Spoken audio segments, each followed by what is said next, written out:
Ok, pessoal, vamos lá para a aula de número 6, creio eu.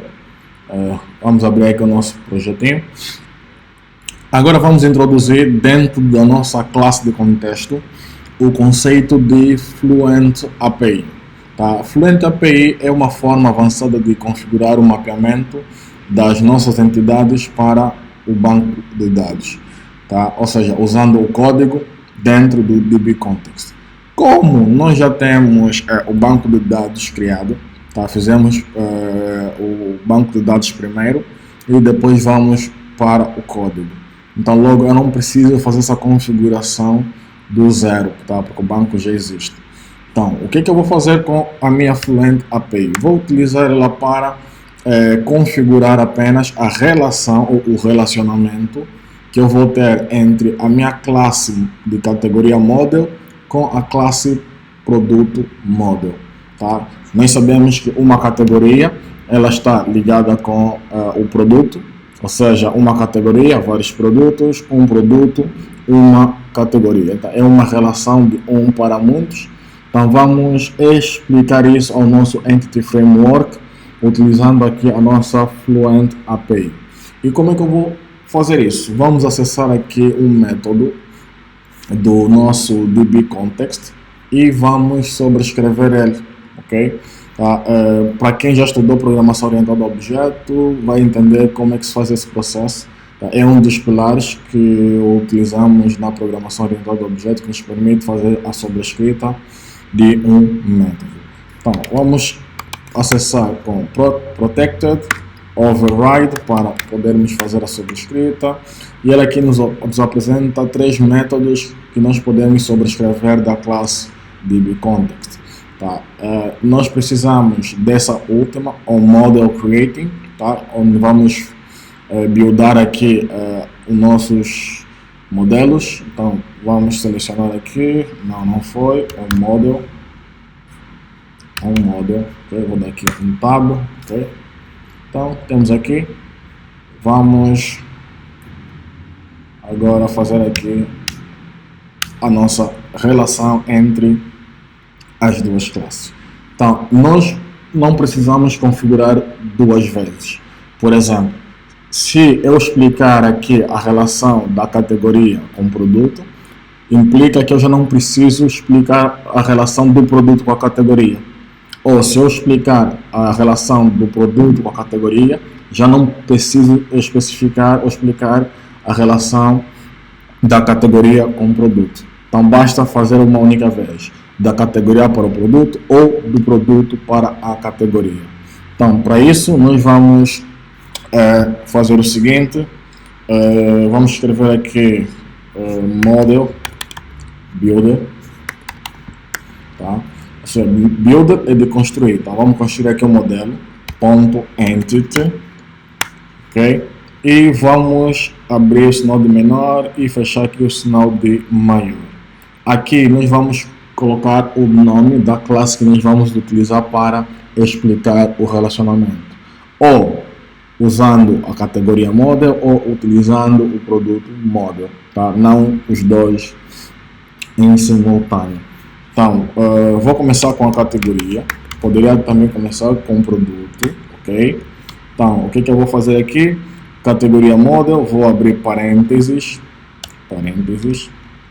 e no final, ponto e vírgula. Aqui vou criar uma função de seta, vou chamar ela de entity, não é obrigatório, é apenas uma opção minha, colocar aqui o nome entity, poderia ter sido um outro termo qualquer. Aqui vou colocar a minha seta, tá? A função de seta, e vamos abrir aqui um par de chaves, ok? Agora, aqui dentro é onde nós vamos fazer essa configuração, tá? Então vou chamar aqui o meu argumento entity, ponto, e vou puxar a relação entre eles, tá?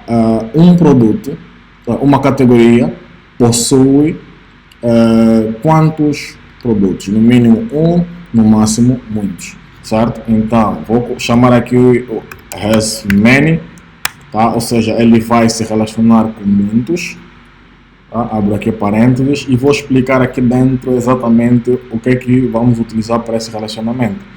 Tá? Vou criar novamente uma função de seta, aqui eu posso usar x, usar aqui a minha seta e vou dizer que x ponto produtos, tá? Ou seja, a minha categoria, essa entity aqui está a representar a minha categoria, vai se relacionar com muitos produtos, ok? Ponto. Depois, a relação inversa with one, tá? Aqui abrimos parênteses e aqui vou criar novamente uma função. Posso também chamar novamente o argumento aqui de x, tanto faz, e vou dizer que x ponto categoria, okay? Que é a relação inversa. O produto se relaciona com uma categoria. Tá? Isso tudo foi definido lá dentro da classe model. Tá?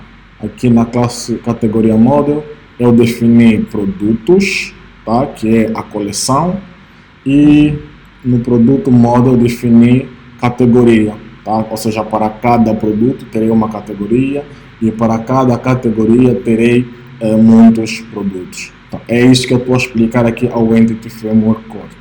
Como eu estou a utilizar a categoria model, então estou a dizer que a minha categoria model aqui, ela vai ter uma relação com muitos produtos. Tá? Aqui é a relação da categoria com o produto. Depois, ponto. E vou explicar agora a relação inversa, partindo do produto para a categoria. Você está aqui with one, tá?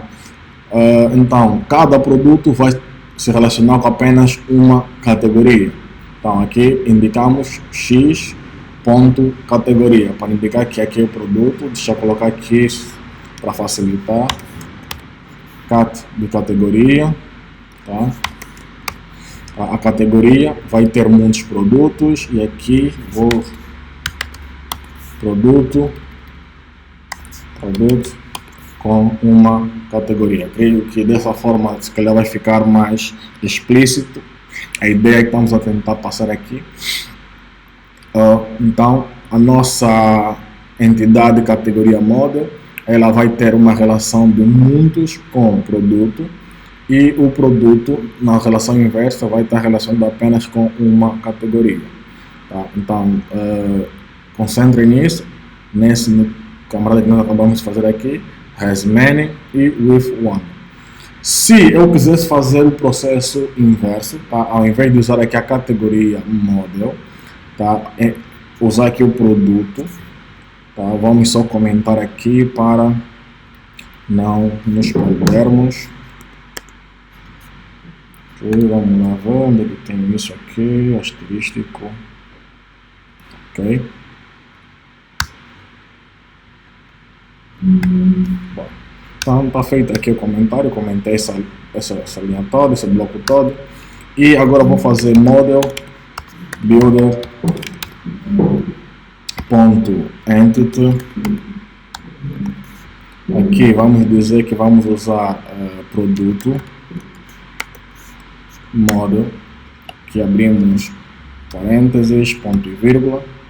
Aqui vou chamar também entity e vamos abrir aqui o par de chaves para explicarmos aqui o relacionamento.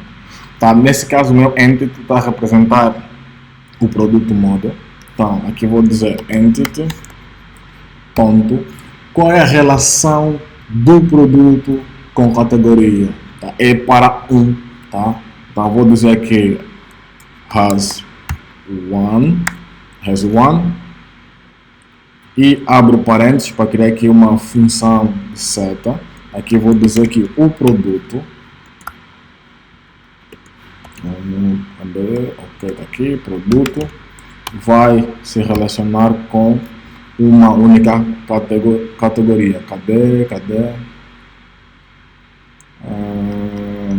a categoria? Está aqui em cima, categoria, ok? Então, um produto relaciona-se com uma categoria e a relação inversa, ponto, with many, tá? Com muitos. Aqui eu vou colocar categoria para produtos, tá? E ponto e vírgula no final. Então são essas duas formas que eu tenho de fazer isso. Ou faço essa configuração de cima, começando a indicar a partir da categoria, ou faço a outra indicando a partir do produto, tá? Reparem que começando da categoria, eu digo que a minha categoria ele está a se relacionar com uma certa quantidade de produtos. E na relação inversa, o produto se relaciona apenas com uma única categoria. E quando faço a partir do produto, eu digo que o meu produto relaciona-se com apenas uma categoria, enquanto que na relação inversa, a minha categoria relaciona-se apenas com um produto, ok? Então logo, o que eu tenho aqui é categoria para muitos produtos e um produto para uma única categoria. Estamos juntos? Então espero que tenham entendido aqui a configuração no nosso Fluent API. Podemos usar essa de cima ou essa de baixo, tá? Tanto faz, o processo ou o resultado será o mesmo. Então vou fechar isso porque já terminamos aqui a nossa aula. O objetivo era apenas explicar aqui a nossa Fluent API e na próxima aula vamos dar sequência.